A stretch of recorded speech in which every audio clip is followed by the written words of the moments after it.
सत साहिब बंदी छोड़ सतगुरु रामपाल जी भगवान की जय हो।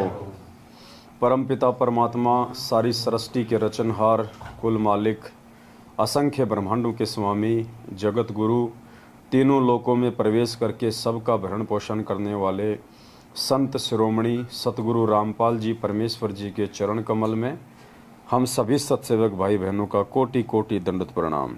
और लाइव वीडियो देख रहे आप सभी भाई बहनों को सत साहिब। आज एक बार फिर से परमपिता परमेश्वर सतगुरु रामपाल जी भगवान के शुभ आशीर्वाद और सत प्रेरणा से, उनकी मेहर से पूना के महाराष्ट्र में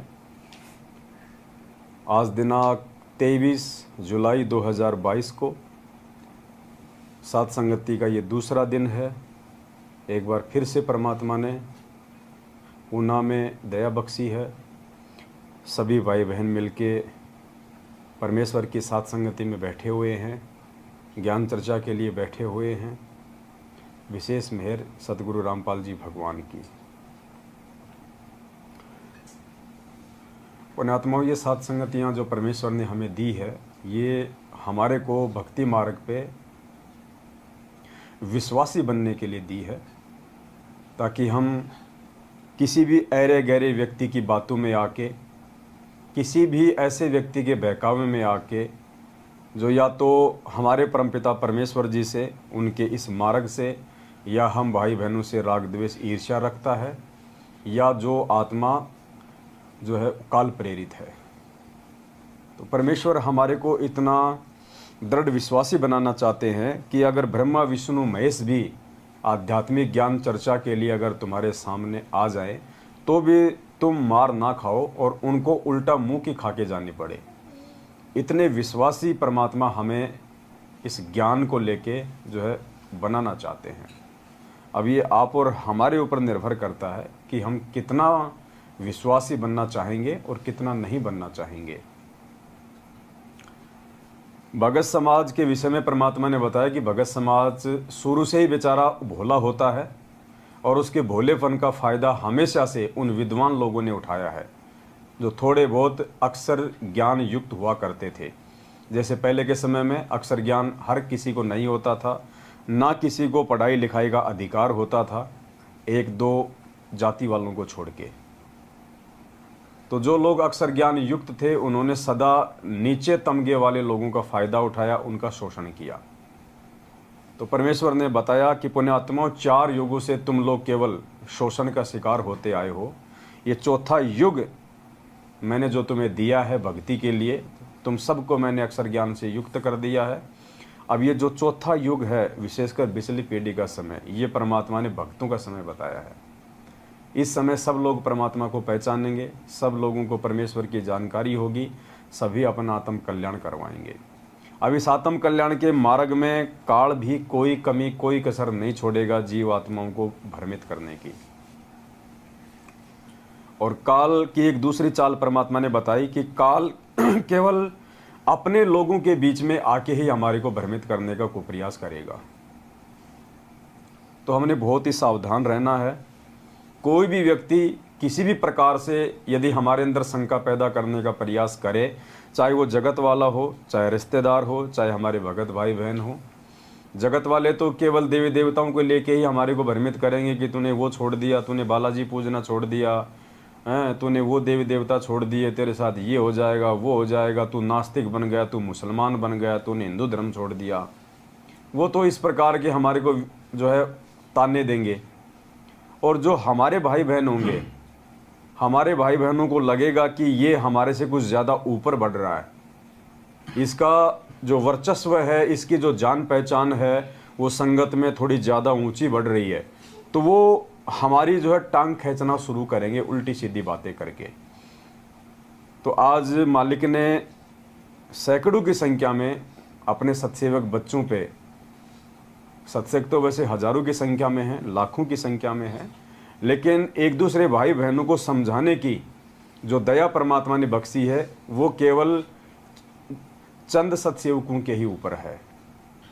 तो जब वो भाई बहन अपनी सेवा समझते हुए अपने अन्य भाई बहनों को समझाने का प्रयास करते हैं, तो जो लोग इस सेवा के काबिल नहीं हैं, जो लोग साथ संगतियों के काबिल नहीं हैं, जो लोग एक दूसरे भाई बहनों को ज्ञान आधार से समझाने के योग्य नहीं हैं, वो फिर क्या करेंगे? राग द्वेष और ईर्ष्या से ग्रस्त होकर टांग खींचना शुरू करेंगे। तो बहुत सारे भगत भाई बहन जब हम साथ संगतियों में बैठते हैं, परमात्मा की चर्चा करते हैं, अच्छी अच्छी बातें करते हैं, गुरुदेव के सत्संगों को आधार बना के, तो वो ये कहते हैं कि वो तुम्हारा गुरु बन गया, वो तुम्हारा गुरु बन गया, वो अपने आप में ज़्यादा विद्वान हो गया, अपने आप में ज़्यादा शाना हो गया, तुम ज़्यादा ज्ञानी हो गए। तो भाई परमात्मा हमारे को विद्वान ही बनाने के लिए आए हैं, हमारे को ज्ञानी ही बनाने के लिए आए हैं, क्योंकि 4 युगों से हम लोग धोखा खाते आ रहे हैं, ज्ञानी ना बन पाने के चलते, विद्वान ना बन पाने के चलते। तो अब की बार हम आप लोगों की इन उल्टी सीधी बातों में नहीं आने वाले हैं। अब की बार तो परमेश्वर ने यदि हमारे को विद्वान बनाने का बीड़ा उठाया है, तो हम भी भाई विद्वान बनने के लिए बिल्कुल तैयार हैं। और अब की बार आप लोगों की छोटी छोटी बातों में, आप लोगों के बहकाव में हम नहीं आने वाले हैं। हमने केवल परमात्मा प्रसन्न करना है, और परमात्मा प्रसन्न होगा भक्ति मार्ग पे ज्ञान को आधार बना के दृढ़ता के साथ में आगे बढ़ने से।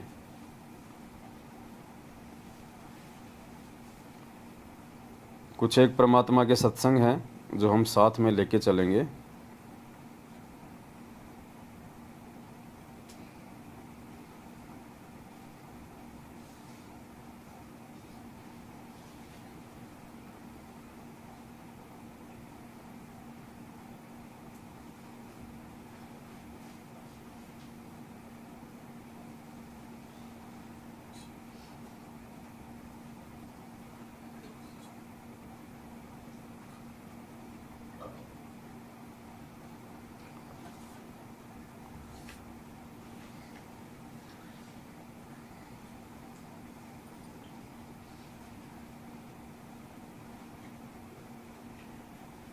भूल जाता हूँ मैं वीडियो कहाँ रखे हैं, लिख के भूल जाता हूँ किस नाम से सेव कर रखे थे। तो कहने का मतलब है परमात्मा जिस मकसद से यहाँ पे आते हैं, परमात्मा उस मकसद को पूरा करवाने के लिए हमारे को विद्वान बनाना चाहते हैं, हमारे को ज्ञानी बनाना चाहते हैं, ताकि हम धोखा ना खा जाएं। और दूसरी बात, पुण्यात्माओं, परमात्मा ने अपने सत्संगों में कहा है कि जब बेटा युवा हो जाता है, जवान हो जाता है, तो हर बाप की एक ये इच्छा होती है, उसकी एक उम्मीद होती है कि वो बेटा बड़ा होके बाप के काम में उसका सहयोग करे। जैसे कोई किसान है तो वो चाहता है कि बेटा जब जवान हो, बड़ा हो, तो उसकी खेती बाड़ी के काम में उसका सहयोग करे। किसी का कोई व्यापार है, कोई बिजनेस है, तो वो यही चाहता है कि मेरा बेटा बड़ा होके मेरे काम धंधे में मेरा हाथ बटाए। अब हम सब के जो पिता हैं आत्मा के, सतगुरु रामपाल जी भगवान, वो यहाँ पे भक्ति रूपी खेती करने के लिए आए हैं, और वो चाहते हैं कि मेरे बच्चे मेरे इस आध्यात्मिक कर्म में वो मेरा सहयोग करें। और पुण्यात्माओं, आज उसी दिशा में परमात्मा अपने सत्सेवक बच्चों को आगे बढ़ा रहे हैं। हम सत्सेवकों ने इस बात को समझ लिया है, हमने जान लिया है, पहचान लिया है कि हमारे जीवन का मकसद क्या है, हमारा भविष्य किस चीज़ में है, हमारा हित किस चीज़ में है, हमारा हानि या हमारा फ़ायदा कौन सी चीज़ में है। तो उसी दिशा में हम परमेश्वर के ज्ञान को आधार बना के आगे बढ़ रहे हैं। टांग खींचने वाले टांग खींचते रहेंगे, लेकिन हमने परमेश्वर के वचनों को आधार बना के ही आगे बढ़ना है। तो परमेश्वर जो चाहते हैं अपने बच्चों से, सत्सेवकों से, उसी दिशा में हम आगे बढ़ रहे हैं। तो सुनिए परमपिता परमेश्वर जी के मुख कमल से। जिस काम को भगवान करना है और वो हमें दे दिया। अब जिस कार्य को बाप करता था और वो बच्चों से कहे कि बेटा अब तुम भी सहयोग दो, तो उस उन बच्चों का कर्तव्य बनता है अपने पिता के उस काम में सिर धड़की बाजी ला कर सहयोग दें। तो अब आपने भी ये कोशिश करनी चाहिए दास का सहयोग दें। तो पुण्यात्माओं, हमारे परमपिता परमेश्वर का सहयोग हम किस चीज़ में दे सकते हैं? परमात्मा ने यहाँ आके कोई पत्थरों की कोई खान का ठेका तो ले नहीं रखा जो हम वहाँ पे पत्थर फोड़ने में उनकी मदद करेंगे। परमात्मा ने कोई जियो के टावर लगाने का ठेका तो ले नहीं रखा जो हम मतलब फिटिंग का काम करेंगे। परमात्मा ने यहाँ पे जीव आत्माओं को काल भगवान के जाल से बाहर निकालने के लिए ज्ञान प्रचार का ठेका ले रखा है। एक दूसरे भाई बहनों को दृढ़ता प्रदान करने का ठेका ले रखा है, आत्माओं को काल भगवान की सूक्ष्म चाल से परिचित करवाने का ठेका ले रखा है, लोगों को भक्ति मार्ग से दृढ़ता के साथ में जोड़ने का ठेका ले रखा है। तो आज हम सभी सत्सेवक भाई बहन उसी दिशा में आगे बढ़ रहे हैं, परमेश्वर के आशीर्वाद से, परमेश्वर के वचनों के अनुसार। एक दूसरे सत्संग में परमात्मा ने और बहुत अच्छी बात बताई है, हम सभी भाई बहन ध्यान से इस सत्संग को सुने। परमात्मा ने कहा कि जब सतगुरु यहाँ पे आता है तो वो भगत को ज्ञान दे दे के उसको अपने जैसा उसको बना लेता है। जो ज्ञान परमात्मा देते हैं आगे चल के उसका भगत भी वही ज्ञान प्रचार करता है, वही बातें भगत समाज के सामने रखता है। और दूसरी बात, परमात्मा के काम में सहयोग करना इसलिए भी आवश्यक है क्योंकि कल को हमारा कोई भी भाई बहन इस ज्ञान को ग्रहण ना करके यदि वो अपना शरीर छोड़ देता है और यदि वो धर्मराज के दरबार में जाता है तो फिर वहाँ पे लेखा जोखा होता है। तो कल को वो जीव सतगुरु को दोषी ना ठहरा दे, वहाँ पे परमात्मा को दोषी ना ठहरा दे कि मेरे को किसी ने बताया नहीं, मेरे को समय रहते किसी ने समझाया नहीं। तो परमात्मा जब इस पृथ्वी पे आते हैं तो परमेश्वर मानव शरीरधारी किसी भी जीव आत्मा को ऐसा नहीं छोड़ते कि उस तक ये ज्ञान ना पहुँचा हो। यानी धर्मराज के दरबार में जाके कोई भी जीव ये कहने का अधिकारी नहीं होता है कि मेरे को मालूम नहीं था या मेरे को किसी ने बताया नहीं था। तो आज जितने भी सत्सेवक भाई बहन हैं ये इसी प्रयास में निरंतर आगे बढ़ रहे हैं कि कल को सतगुरुदेव जी के आने के बाद या उनके आने से पहले यदि किसी का शरीर छूट गया तो वो कल को ये ना कह दे वहाँ जाके कि मेरे को तो किसी ने सच्चाई बताई नहीं थी कि कौन सही था कौन गलत था, कौन परमात्मा के ज्ञान आधार से चल रहे थे और कौन ज्ञान के विरुद्ध चल रहे थे। तो परमात्मा वहाँ पे दोषी नहीं बनना चाहता है, इसलिए भी परमात्मा ने आप और हमारी सेवा संगत को समझाने की लगा रखी है। सुनिए परमात्मा का सत्संग ध्यान से, और फिर बोलने वाले पुण्यात्माओं बोलते रहेंगे, उनका काम है, क्योंकि काल भगवान के जो एजेंट होते हैं उनका एक ही काम होता है कि जो भक्ति करने वाली आत्मा होती है उनके विश्वास को डामाडोल किया जाए, उनके आत्मविश्वास को तोड़ा जाए, उनको कमज़ोर किया जाए। तो हमने उनकी ऐसी बातों में बिल्कुल भी नहीं आना है। परमात्मा ने हमारे लिए क्या आदेश दे रखे हैं, परमात्मा ने हमें क्या आध्यात्मिक मार्ग पे आगे बढ़ने की शिक्षा दे रखी है, हमने केवल उन चीज़ों को ध्यान में रखना है। बाकी तो ये काल भगवान का लोक है, वो हर प्रकार से कोशिश करेगा जीव आत्माओं को मानसिक रूप से कमज़ोर करने की। तो देखिए गुरुजी हमें क्या कह रहे हैं सत्संग में, और उसी दिशा में हम लोग निरंतर आगे बढ़ते जा रहे हैं। न जाने भृंग को ऐसे गुरु कर ले आप समान। पुण्यात्माओं जैसे दास आपको रह करिए ज्ञान, गीता और वेदों के श्लोक मंत्र, परमात्मा की महिमा की शब्द साखियाँ आपको बार बार सुना रहा है। कुछ दिनों में आप में भी यही प्रेरणा हो जाएगी। कहते हैं जैसे एक भृंगी कीड़ा होता है, बंबीरी आपने देखी होगी, भी भी भी भी भी भी करती रहती है। वो क्या करती है, कहीं से कीड़ा उठा लेती है, उस कीट को उठा करके रख लेती है, एक मिट्टी उसके चारों तरफ लगा देती है, उस सुराख रख लेती है, उस सुराख के ऊपर बैठ के वह भी भी भी भी करती रहती है और उस कीट को अपने जैसे स्वभाव वाला बना लेती है। फिर वो कीट भी भृंग बन करके ऐसे भी करता रहता है। तो ये जो ज्ञान है गुरुजी के विषय बता रहे हैं कि सतगुरु जो होगा आपको इस प्रकार ज्ञान देगा और आप जी को ऐसा ज्ञान भर देगा, आप भी फिर अपने बहन भाइयों को मित्रों को ऐसे भी करना शुरू कर दोगे। ये स्वाभाविक है, क्योंकि इस मार्ग पर आने के बाद अपने मोक्ष की चिंता समाप्त हो जाती है। फिर हमें चिंता बनती है कि देख मेरा मित्र है, मेरी सहेली, भाई है, बहन है, कोई रिश्तेदार है, तो वहाँ दौड़ते हैं, वहाँ काल विद्यमान होता है और 100 बार समझाते हैं, पुण्यात्मा मान जाते हैं, जिनके अभी संस्कार कमज़ोर हैं वो आनाकानी करते रहते हैं। तो हमारा कर्तव्य है कि इस संदेश को जन जन तक पहुँचाएं ताकि कल को हम दोषी ना बन जाएं, क्योंकि हमें ज्ञान हो गया। और फिर वो जिनके पास ये संदेश पहुँच रहा है, जैसे दास ने पुस्तक बनाई है, प्रवचन किए हैं, CD बनाई है, और जन जन तक आप जी भी संदेश भेज रहे हो, किसी को बता रहे हो, समझा रहे हो, फिर वो प्राणी नहीं मानता है तो भगवान दोषी नहीं रहा, वो जाएगा यहां से मृत्यु के उपरांत इस धर्मराज के दरबार में, न्यायाधीश के पास खड़ा हो। वहां जाकर इसको पता लग जाता है कि मेरे से बहुत भयंकर गलती बन गई, मैंने भक्ति नहीं की और सारा जीवन ये संसारिक क्रियाओं में खो दिया। और वहां वचनबद्ध होकर आया था, भगवान अब के मनुष्य जीवन दे दो, मैं बहुत भक्ति करूंगा, अपने पेट के लिए धंधा भी करूंगा लेकिन आपको नहीं भूलूंगा। और सबसे पहले वही गलती की, धंधा याद रह गया पर भगवान भूल गया। तो परमात्मा कहते हैं कि यदि हमें जानकारी हो गई है सत्य असत्य की, ज्ञान अज्ञान की, भले और बुरे की, और उसके बाद यदि हम अपने अन्य भाई बहनों को नहीं समझाते हैं तो फिर हम परमात्मा के दोषी हो जाएंगे।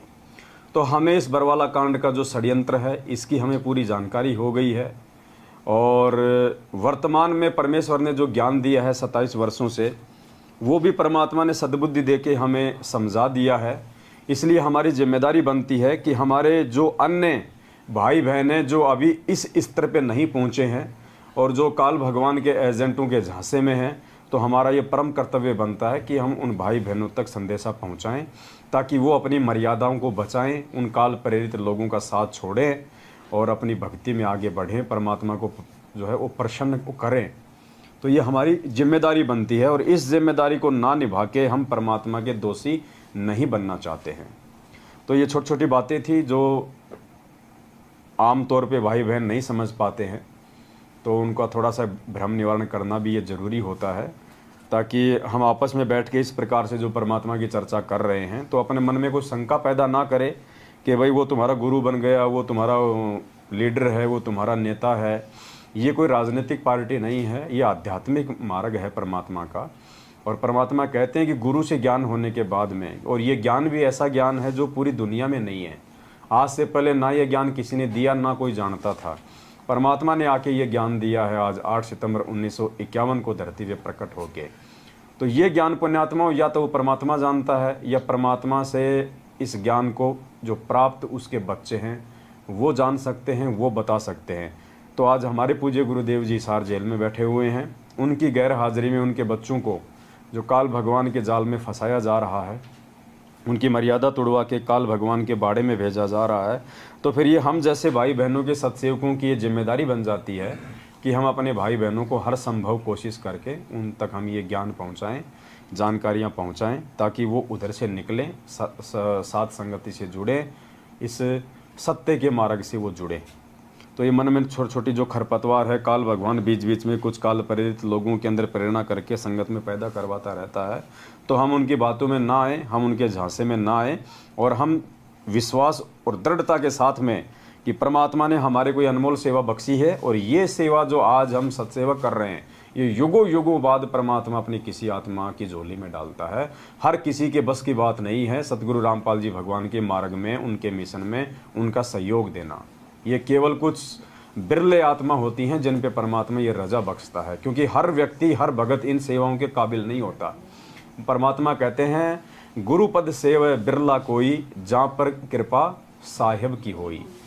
तो गुरु जी की जो पद्धति है, गुरु जी का जो मार्ग है, जो मिशन है, उसको कोई बिरला भगत ही जान सकता है, पहचान सकता है।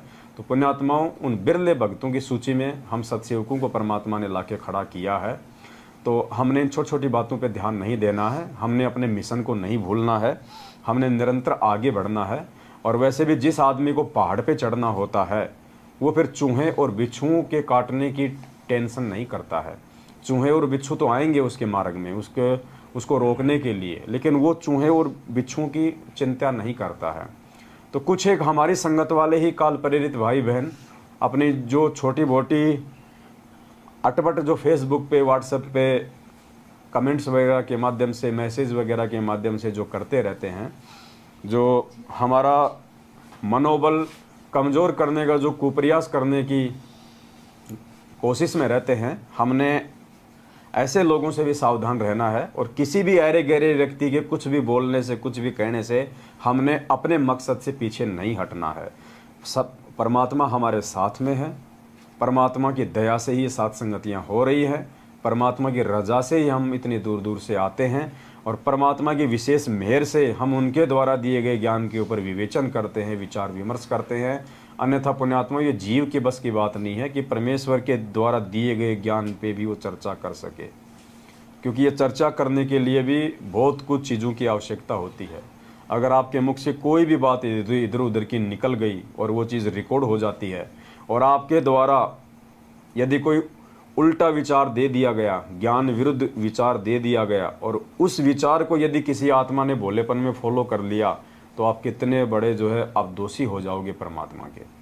तो यहाँ पे एक एक शब्द सदगुरु रामपाल जी भगवान की इच्छा से और उनकी मेहर से निकलता है, वरना मुझ पवन दास की इस 2 कौड़ी के जीव की कोई औकात नहीं है कि मैं परमात्मा के द्वारा बताए गए ज्ञान के ऊपर भी कोई डिस्कस करके आप लोगों को बता सकूं, समझा सकूं। ये गुरुदेव की मेहर है जो दास भाई बहनों के बीच में बैठ के ये ज्ञान चर्चा कर रहा है। अन्यथा इस ज्ञान के ऊपर चर्चा तो ब्रह्मा विष्णु महेश काल और दुर्गा भी नहीं कर सकते, इतना ज्ञान देने के बाद भी। जबकि यहाँ तो परमेश्वर के सत्संगों का निष्कर्ष निकाला जा रहा है। जो बातें परमात्मा ने अभी तक अपने सत्संगों में नहीं बताई, उन बातों को आज उनके इन वचनों को आधार बना के वही परमात्मा हम जैसे 2 कौड़ी के जीवों के मुख से निकलवा रहे हैं।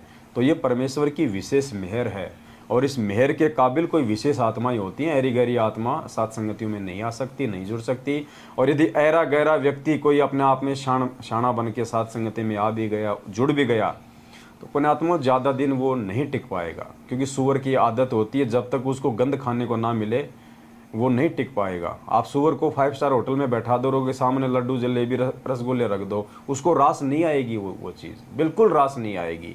वो दौड़ेगा इधर उधर, कहीं कोई कचरा कहीं कोई विष्टा पड़ा होगा वहीं जाके मुंह मारेगा। तो यदि भूला भटका कोई अगर आ भी गया यहाँ पे जो सात संगतियों के लिए अधिकारी नहीं है, तो उसको सत्सेवक समझने की गलती ना करें। वो 2 दिन 4 दिन महीना 2 महीना साल 1.5 साल में वापस भाग जाएगा, क्योंकि ये बगुले की खुराक नहीं है। सात संगति हंसों की खुराक है। यहाँ पे मोती बरसते हैं, यहाँ पे मेंढक और घोंगे नहीं मारे जाते, बगुलों की खुराक नहीं है यहाँ पे। तो कहने का मतलब है हम भाई बहन बहुत ज़्यादा सावधान होके, क्योंकि जो समय आगे बढ़ेगा काल भगवान अपना चक्कर उतना ही तेज करेगा आत्माओं का मनोबल तोड़ने के लिए। तो हम भाई बहनों ने बहुत ही सोच समझ के एक एक कदम भक्ति मार्ग पे सोच विचार के रखना है। और परमात्मा जिस प्रकार से हमारे को एक भगत बनाना चाहते हैं, पुण्यात्मा, हमने खुद भगत बनने की प्रक्रिया में आगे बढ़ना पड़ेगा। हम ये ना सोचें कि सामने वाला व्यक्ति ही अपने जीवन में परिवर्तन लेके आए।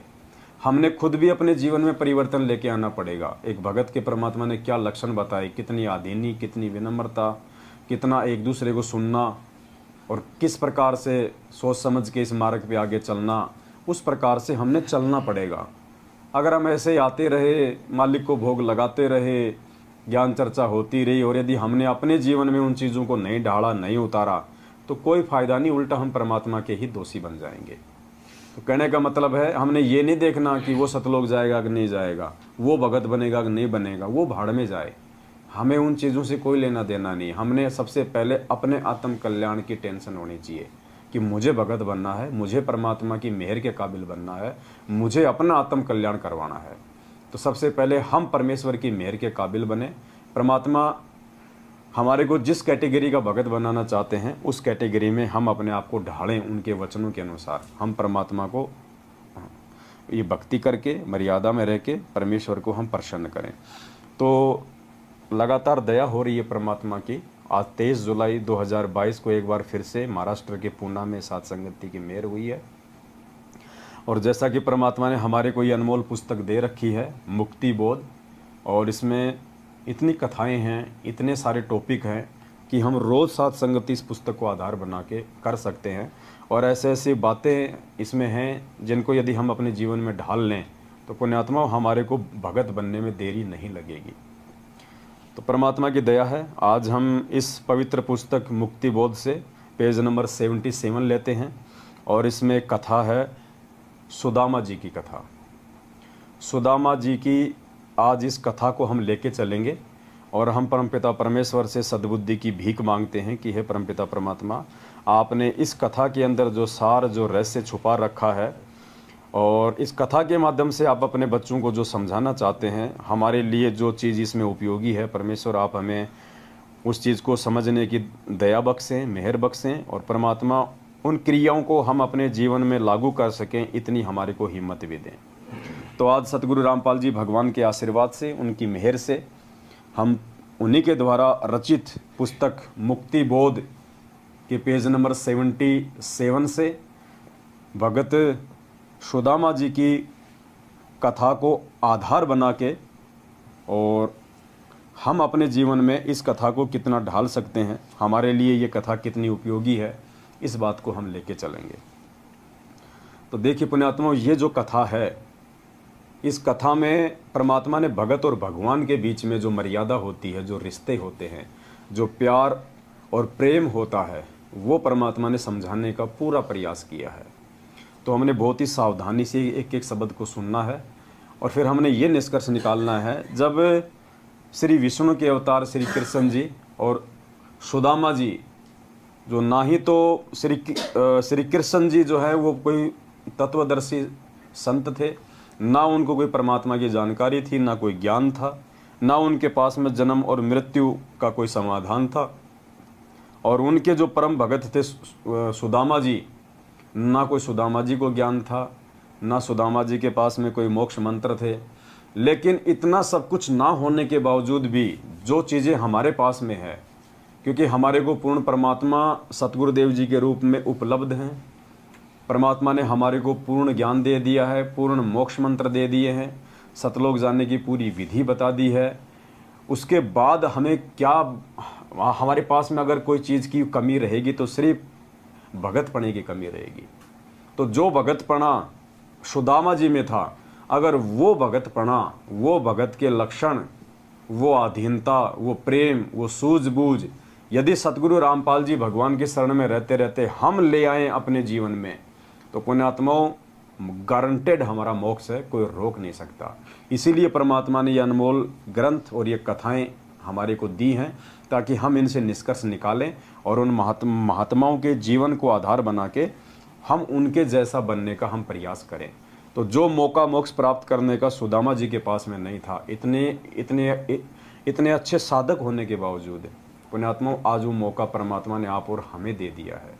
तो हमने इस कथा से यही निष्कर्ष निकालना है कि भगत होता कैसा है। पेज नंबर 77 मुक्ति बोध।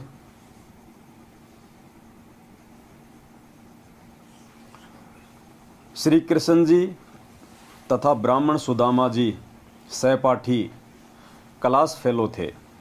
शिक्षा काल में दोनों की घनिष्ठ मित्रता थी। शिक्षा उपरांत श्री कृष्ण जी द्वारिका के राजा बने। सुदामा जी अपना पारंपरिक कार्य कर्मकांड करके यजमानी करने लगे। वे वास्तव में ब्राह्मण थे, ग्रंथों के ज्ञान के अनुसार अपने जीवन को चलाते थे, परंतु ऋषियों को ही ग्रंथों के गूढ़ रहस्य का ज्ञान नहीं था। इस कारण से साधना, शास्त्र विधि त्याग कर मनमाना आचरण जो गुरुजनों ने बताया हुआ था वही किया करते थे, जिससे वर्तमान में कोई लाभ नहीं हो रहा था। यानी सुदामा जी को परमात्मा ने बताया कि बहुत अच्छी आत्मा थी, शास्त्रों के अनुसार वो भक्ति भी किया करता था, जैसा उसके गुरुजी ने शास्त्रों को समझा और उनको बताया, सारे नियम भी निभाता था, भगत वाले लक्षण भी थे। लेकिन वो जो साधना थी, क्योंकि वो नकली गुरु थे, उनको वास्तविक साधना का मालूम ही नहीं था, इसलिए उन्होंने सुदामा जी को जो साधना बताई, सुदामा जी ने अपने गुरुजनों के द्वारा बताई गई साधना को उत्तम साधना मान के जो भाई उसने उसको फॉलो भी किया, उसके बावजूद भी उनको कोई लाभ नहीं हुआ, क्योंकि वो मनमाना आचरण था। वो शास्त्र विधि अनुसार साधना नहीं थी, वो गीता जी के अध्याय नंबर 16 श्लोक नंबर 23 के अनुसार मनमाना आचरण था, जिससे कोई लाभ उनको नहीं होना था। इस कारण से साधना, शास्त्र विधि त्याग कर मनमाना आचरण जो गुरुजनों ने बताया हुआ था वही करते थे, जिससे वर्तमान में कोई लाभ नहीं हो रहा था। श्री सुदामा जी किसी यजमान को भ्रमित करके रुपये या अन्य पदार्थ नहीं लेते थे। पुण्यात्माओं, उस समय की बात है, ये 5500 साल पहले की बात। सुदामा जी को ज्ञान भी था, पंडित भी थे, लेकिन फिर भी वो अपने किसी भी यजमान को उल्टी सीधी बातें बता के या उल्टे सीधे कर्मकांड करवा के लोगों को भ्रमित करके अपना पेट पालन नहीं करते थे। और आज देखिए, इस परमेश्वर की शरण में आने के बाद हमारे जो बड़े भाई है सतलोक आश्रम मैनेजमेंट हरियाणा वाले, उनको अच्छे और बुरे कर्मों का ज्ञान होने के बावजूद भी, शास्त्र विधि अनुसार भक्ति मिलने के बाद भी, कौन से कर्म करने से भक्ति बनेगी, कौन से कुकर्म करने से हमारा जीवन बर्बाद होगा, इतना सब कुछ पता होने के बाद भी, गुरुदेव के द्वारा इतना ज्ञान दिए जाने के बाद भी, आज वे लोग गुरुजी की पीठ पीछे उन्हीं के आदेशों की आड़ में ये लोग पाठ प्रकाश करने के अधिकारी नहीं हैं। पाठ प्रकाश के विषय में परमात्मा ने एक सत्संग में बताया कि ये गरीबदास जी महाराज जी के जो वाणियां हैं ना, इनको पढ़ने वाला भी उतना ही महापुरुष चाहिए। इन वाणियों को पढ़ने वाला भी उतना ही महापुरुष चाहिए, वरना उसके बिना ये वाणियां काम नहीं करेंगी। लेकिन आज उसी परमात्मा की आड़ में और गरीबदास जी महाराज जी की वाणियों का पाठ कर करके और किस प्रकार से भगत समाज को भ्रमित किया जा रहा है चंद पैसों के लिए। जो पाठ सतलोक आश्रम बरवाला में गुरुजी के रहते सहते मात्र 7,000 रुपये का था, आज वो पाठ इन्होंने 21,000 रुपये 15,000 रुपये का कर दिया। बताइए, 7,000 रुपये का पाठ इन्होंने 15,000 का कर दिया, जबकि घी का भी वही रेट है, मिश्री का भी वही रेट है, खोपरे का भी वही रेट है। उसके बावजूद भी इन्होंने 2 गुना ज्यादा पाठ प्रकाश का रेट कर दिया। इतना तो भारत सरकार डीजल पेट्रोल भी नहीं बढ़ाती जितना इन्होंने पाठ प्रकाश की राशि बढ़ाई है। पुण्यात्माओं, ये धंधा, परमात्मा कहते हैं फूटी ज्ञान विवेक की, अंधा है जगदीश, चंपाकली को 500 और मनी राम को 30। इन्होंने अपने धार्मिक धंधे के लिए ये भी नहीं देखा कि हम क्या कर रहे हैं और आगे चल के हमारे द्वारा किए गए इन कर्मों का क्या परिणाम निकलेगा। जो ज्योति हवन सतलोक आश्रम बरवाड़ा में 500 रुपये का होता था, वो ज्योति हवन आज इन्होंने 2100 रुपये का कर दिया। पुण्यात्माओं, टोटली परमात्मा के विधान के विपरीत, और ना ये ज्योति हवन करने के अधिकारी हैं, ना ये पाठ प्रकाश करने के अधिकारी हैं। परमात्मा जी क्या कह रहे हैं अपने सत्संग में, ध्यान से सुनिएगा। गरीबदास जी की वाणी, और गरीबदास जी की वाणी अब दास पढ़ा रहा है, क्योंकि इसको पढ़ने वाला भी उतना ही पवित्र चाहिए जितना महापुरुष हो परमात्मा ने जिनको ज्ञान दिया था। तो जो इस दास के मुख से जो सुनोगे उसका असर न्यारा होगा, और इन्हीं सत्संग में कोई और करेगा भगत तो उससे लाभ नहीं होगा वो, क्योंकि अधिकारी के बिना यह काम करे को नहीं। और तो गरीबदास जी महाराज जी की वाणियों का जो पाठ है, जब तक उसको कोई अधिकारी नहीं करेगा तब तक वो भगत समाज के ऊपर असर करेगी नहीं, उस पाठ प्रकाश का लाभ उन भक्तों को मिलेगा ही नहीं। अब परमात्मा ये नहीं कह रहे कि गरीबदास जी की कोई भी वाणी है और उसको कोई भी पढ़ेगा तो लाभ नहीं होगा, नहीं। ऐसे तो हम जो नित्य नियम करते हैं, असुर निकंदन रमैणी करते हैं, संध्या आरती करते हैं, उनमें 70% वाणियाँ गरीबदास जी महाराज जी की है, जो परमात्मा ने हमारे को रोज करने का आदेश दिया हुआ है। तो परमेश्वर इस प्रकार से वाणियों को पढ़ने के लिए यहाँ पे नहीं बोल रहे, यहाँ पे परमात्मा बात कर रहे हैं पाठ प्रकाश की, पाठ प्रकाश की बात कर रहे हैं यहाँ पे, जो 3 दिन का होता है, जो इन फर्जी आश्रमों में दिल्ली, मुंडका, भिवानी, रोहतक, इंदौर, जहाँ भी इन्होंने फर्जी आश्रम खोल रखे हैं, मनमुखी रूप से ये लोग जो पाठ प्रकाश करते हैं 15-15 हज़ार रुपये लेके। इन वाणियों के विषय में परमात्मा कहते हैं कि इन वाणियों को बोलने वाला, ये पाठ प्रकाश करने वाला भी उस गरीबदास जी महाराज जी के जितना ही पाक और पवित्र महापुरुष चाहिए। तो बताइए, क्या ये लोग अधिकारी हैं ये पाठ प्रकाश करने का? आश्रमों पे वे तो माता बहनों के नंबर ले लेके इनकी रिकॉर्डिंग आती रहती है आए दिन। इनके आश्रमों में जाओ आप, भिवानी आश्रम में, वहाँ पे जो महेंद्र है, महेंद्र भगोड़ा, गुरुजी का छोटा भाई, उसने अपने समधी को, अपने बेटे के ससुर को उसने भिवानी आश्रम संभाला रखा है, धर्मपाल को। अब वो धर्मपाल की क्या सोच है, बहनों ने बताया कि एक बार हमारे में से कुछ बहनों को, कुछ वहाँ पे नेपाल की बहन थी जो मुंडका आश्रम में सेवा करती हैं, और कुछ यहाँ की अपने हरियाणा की, तो उन बहनों को मुंडका आश्रम से भिवानी आश्रम में भेज दिया गया। और वहाँ जाने के बाद में वो धर्मपाल क्या बोलता है, क्योंकि वहाँ पे तो सब काल प्रेरित है, तो 2-4 वहाँ पे ऐसे ही वो लड़के रहते हैं। तो उन लड़कों को कहा कि भाई इनमें से छांट लो, तुम्हारे को जो भी अच्छी लगे, सेटिंग मैं करवा दूंगा। वो बहनें बता रही हैं आज हमारे को फ़ोन पे, रिकॉर्डिंग है दास के पास में, लेकिन बहन ने हमारे को मना किया कि भगत जी अभी रिकॉर्डिंग कहीं डालनी नहीं है। अब बताओ पुण्यात्माओं, ये लोग जब आश्रमों के संचालकों का ये हाल है, उनकी ऐसी घटिया सोच है, तो बताओ उन आश्रमों में जब गरीबदास जी महाराज जी की वाणियों का पाठ किया जाएगा तो भगत समाज को क्या लाभ मिलेगा। और पाठ करवाते करवाते भी भक्तों की दुर्गति हो रही है, अकाल मौतें हो रही हैं। बताइए परमात्मा कहाँ है भाई, कहाँ असर हो रहा है इन वाणियों का, इस पाठ प्रकाश का। ये राजनीति करने वाले लोग पाठ प्रकाश करेंगे तो ये पाठ प्रकाश लाभ देगा। ये राजस्थान के गैंगस्टर आनंदपाल सिंह जैसों की सीबीआई जांच का समर्थन करने वाले, उनको पात्रों को भक्तों के दान का 5-5 लाख रुपया चंदे के रूप में देने वाले गरीबदास जी महाराज जी की वाणियों का पाठ करेंगे, वो पाठ प्रकाश आपको लाभ देगा। तो पुण्यात्माओं जागो, ये समय बार बार नहीं आएगा।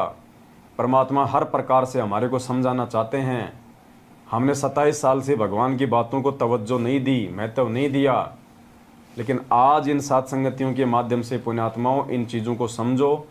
परमात्मा का एग्रीमेंट है काल भगवान के साथ में, वरना मालिक तो इतना समर्थ है, 1 सेकंड नहीं लगे उसको सबकी गुद्दी पकड़ के सीधे रास्ते पे ले आए, पूरी दुनिया को चुटकी बजाती।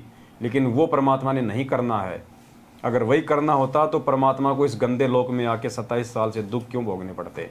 वो तो सतलोक में बैठा बैठा ही पूरी दुनिया को सद्बुद्धि दे देता, इस मार्ग पर लगा देता। जो परमात्मा सतलोक में बैठा बैठा 21 ब्रह्मांड को विमान की तरह यहाँ भेज सकता है सभी जीवात्माओं सहित, क्या वो परमात्मा सतलोक में बैठा बैठा सभी जीवात्माओं को वापस नहीं ले सकता सतलोक। लेकिन परमात्मा की भी कुछ मर्यादा हैं, कुछ नियम हैं, कुछ एग्रीमेंट हैं काल भगवान के साथ। और काल भगवान ने यही कहा था कि परमात्मा आप नीचे जाओगे, जीवों को अपना ज्ञान दोगे, लेकिन परमात्मा एक मेरे ऊपर मेहर कर देना, जो आपके द्वारा दिए गए ज्ञान को आधार बना के और आपको परमात्मा मान के भक्ति करे, आपकी मर्यादाओं में रहे, उसी आत्मा को यहाँ से लेके जाना, बाकी को मेरे हवाले कर देना। तो परमात्मा ने कहा कि तथास्तु, बाकी मेरे किसी काम की भी नहीं है। जो मेरे द्वारा इतने समझाए जाने के बाद भी अगर उल्टे ही कामों में लिप्त रहेंगे तो वो सतलोक जाने के काबिल नहीं है, वहाँ के लायक नहीं है। ऐसी आत्माएं तेरे अंडर में ही रहेंगी। तो यहाँ पे सुदामा जी के विषय में परमात्मा कह रहे हैं कि सुदामा जी किसी भी जीवात्मा को, किसी भी अपने यजमान को उल्टा सीधा ज्ञान या पूजा पाठ करवा के भ्रमित नहीं करते थे, जो भ्रमणा आज पिछले 7 वर्षों से सतलोक आश्रम मैनेजमेंट हरियाणा ने फैला रखी है। श्री सुदामा जी किसी यजमान को भ्रमित करके रुपये या अन्य पदार्थ नहीं लेते थे। और हमारे लिए भी ये शिक्षा है। हम जितने भी भाई बहनें जो सतगुरु रामपाल जी भगवान के बच्चे हैं, उनके भगत हैं, चाहे सत्सेवक हैं, हमारे को भी पुण्यात्मा अपने जीवन में इसी प्रकार से रहना है। चाहे हमारे को काम धंधे में नुकसान हो, चाहे लाभ हो, चाहे घर में हानि हो, चाहे बरकत हो, हमने अपने स्वार्थों को कभी भी सामने नहीं रखना है, बिल्कुल समाप्त कर देना है। हमने परमात्मा के भरोसे रख के चलना है। हम जिस भी व्यापार में हैं, जिस भी काम धंधे में हैं, जिसके यहाँ भी नौकरी करते हैं, चाहे लाखों रुपया हमारे सामने क्यों ना पड़ा हो, हमने 1 रुपया नहीं उठाना उसमें से। किसी भी प्रकार से उस मालिक के साथ में, उस व्यापार से हमने कोई चीटिंग नहीं करनी, कोई दगाबाजी नहीं करनी, झूठ छल कपट का सहारा नहीं लेना हमने, वरना परमात्मा उसी समय हमसे दूर हो जाएगा। उसी समय मर्यादा में रह के भक्ति करते करते भी यदि भगत के ऊपर कोई आपत्ति आती है तो पुण्यात्मा उसी समय दिमाग दौड़ा लेना, ये बात को गांठ बांध लेना। अगर मर्यादा में रहते रहते भी भगत के ऊपर कोई दिक्कत आ रही है तो वो परीक्षा है। परमात्मा चेक करना चाहता है हमारे को कि ये हीरा मेरा जो है कितना पक्का है या इसमें कितनी कमजोरी है, क्योंकि संकट में ही भगत की परीक्षा होगी, तकलीफों में ही भगत की परीक्षा होगी। लोहे का जब कोई औजार लोहार बनाता है, उससे पहले उसको आग में जलाता है, उसको लाल कर देता है, फिर उसके चोट मारता है। उसके बिना उसका वो औजार नहीं बनाया जा सकता जो लोहार बनाना चाहता है। तो हम भाई बहनों के ऊपर भी अगर छोटी मोटी कोई समस्या, कोई दुख तकलीफ आ जाती है भक्ति करते करते भी, तो हमारे को ये विश्वास होना चाहिए कि परमात्मा मेरे साथ में है और ज़रूर मेरा गुरुदेव, मेरा परमात्मा, मेरा भगवान मेरी परीक्षा ले रहा है कि मैं कितना उनको समझ पाया, कितने उनको ज्ञान को समझ पाया हूँ।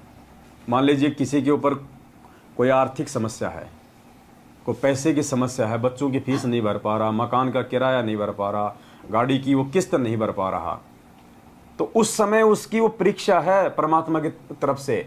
अब इसमें एक चीज़ और होगी, ध्यान देना इस बात को। ऐसे समय में जब आपके ऊपर कोई आर्थिक संकट आएगा या वैसे कोई प्रॉब्लम आएगी या कोई शारीरिक कोई प्रॉब्लम है, तो बराबर में वो परमात्मा आपको 2-3 ऑप्शन भी देगा। अगर आपके ऊपर आर्थिक समस्या आ रही है तो किसी ऐसे व्यक्ति के द्वारा आपको ये प्रलोभन दिलवाया जाएगा कि यार वो शराब की गाड़ी है, बस कुछ नहीं, रात को वहाँ से वहाँ उसको ठिकाने लगानी है, 3000 रुपये एक रात में। अच्छा हाँ, अरे कुछ नहीं यार, वो छोटा सा काम है, बस वो शराब की पेटी वहाँ से वहाँ करनी है, बस 24 घंटे कमाएगा उतना तो 1 घंटे में मिल जाता है वहाँ। तो परमात्मा हमारे को बराबर में ऑप्शन भी देगा। एक तरफ वही परमात्मा हमारे को वो संकट दे के चोट मार रहा है, दूसरी तरफ वही परमात्मा हमारी और परीक्षा लेने के लिए ऐसे ऑप्शन भी रख देगा कि देखता हूँ मेरा भगत मेरे ज्ञान को साइड में रख के और इन छोटी मोटी तकलीफ़ों से दुखी होके ये काल भगवान वाला रास्ता अपनाता है या मेरे ऊपर दृढ़ विश्वास करके मेरे ही रास्ते पे मेरे ऊपर विश्वास करके टिका रहता है। और जो टिका रहेगा उसकी तो परमात्मा बाद में कुछ दिनों बाद में उसकी बल्ले बल्ले कर देगा। और जो उस परमात्मा के मार्ग को त्याग के, उस परमात्मा की मर्यादाओं को तोड़ के अपने गुरुदेव के ऊपर अविश्वास प्रकट करके यदि वो घटिया और ओछे हथकंडों को अपना लेता है तो पुण्यात्मा हो सकता है कुछ दिन तक उसका काम अच्छा चले, उसके घर में अनाप शनाप माया भी आ जाए, पैसा भी आ जाए, लेकिन आगे चल के उसकी जो दुर्गति होगी वो देखने लायक होगी। तो यदि हम मर्यादा में हैं, भक्ति कर रहे हैं और ऐसे में यदि छोटी मोटी तकलीफ या परेशानी हमारे ऊपर आ रही है तो ये भगवान की मेहर समझना कि परमात्मा तेरी परीक्षा ले रहा है। और परमात्मा किसी की परीक्षा लेगा इसका मतलब गुरु जी की नज़र उस भगत पे है। तो ये भी समझना कि वो असंख्य ब्रह्मांडों का मालिक और मुझ 2 कौड़ी के जीव पे अपनी नज़र बनाए हुए है। और भगवान जिस पे अपनी नज़र बना दे फिर वो कौन क्या बिगाड़ लेगा उसको। यहाँ तो सिर्फ थोड़े से विश्वास की ज़रूरत है, फिर थोड़े से धैर्य की ज़रूरत है। शील, संतोष, विवेक, दया, अक्षमा, ये 5 गुण परमात्मा 16 श्रृंगार से पहले परमात्मा ये 5 गुण हमारे को देगा। और ये 5 गुण परमात्मा देगा तो फिर उनकी परीक्षा भी लेगा। अब टीचर भले बच्चे को LKG में या प्रे में A for Apple, B for ball सिखाता है, फिर वो उसकी परीक्षा भी लेता है, टेस्ट भी लेता है। A लिख देगा, फिर A फॉर आगे छोड़ देगा डॉट डॉट डॉट, देखिए बच्चा क्या लिखेगा, A फॉर एप्पल लिखता है या फिर A फॉर बफेलो लिखता है। तो वो परीक्षा भी लेगा फिर साथ साथ में उस बच्चे की। तो इसी प्रकार ये परमात्मा हमारा टीचर है आध्यात्मिक। और परमात्मा जिस हमें जैसे जैसे ज्ञान देते जाएंगे वैसे वैसे परमात्मा हमारे अंदर मजबूती पैदा करने के लिए हमारी परीक्षा भी लेते जाएंगे कि इनमें थोड़े बहुत वो गुण विकसित हुए हैं या नहीं हुए हैं। तो पुण्यात्माओं, ऐसे समय में हमने बहुत ही सावधान रहना है और गुरुदेव के ज्ञान को आधार बना के गुरुदेव पे विश्वास करके हमने उन परिस्थितियों का सामना करना है। हमने झुकना नहीं है, टूटना नहीं है उन परिस्थितियों से। यदि टूट जाएंगे सदा सदा के लिए फिर हम परमात्मा के मिशन से बाहर हो जाएंगे। तो सुदामा जी की कथा से आज हमारे को ये भी सीखने को मिलेगा कि भगवान का दोस्त होने के बावजूद 3 लोक के भगवान त्रिलोकीनाथ विष्णु अवतार श्री कृष्ण जी का सहपाठी, उनका क्लास फेलो होने के बावजूद और अपनी उम्र का 60% हिस्सा उन्होंने दारिद्रता में गुजार दिया, लेकिन कभी अपने भगवान से डिमांड नहीं करी। उन्होंने 1 रुपए की भी डिमांड नहीं करी, किसी भी सुख और लाभ की डिमांड नहीं करी। जबकि उसकी पत्नी उसको रोज कहा करती थी कि जाता क्यों नहीं, तेरा तो दोस्त है, तेरा तो दोस्त है, क्या तेरे को देगा नहीं, द्वारिका का राजा है। लेकिन पुण्यात्माओं, वो पंडित था, वो भगत था। और हम क्या कर रहे हैं आज, जुखाम हो जाए तो भी गुरुजी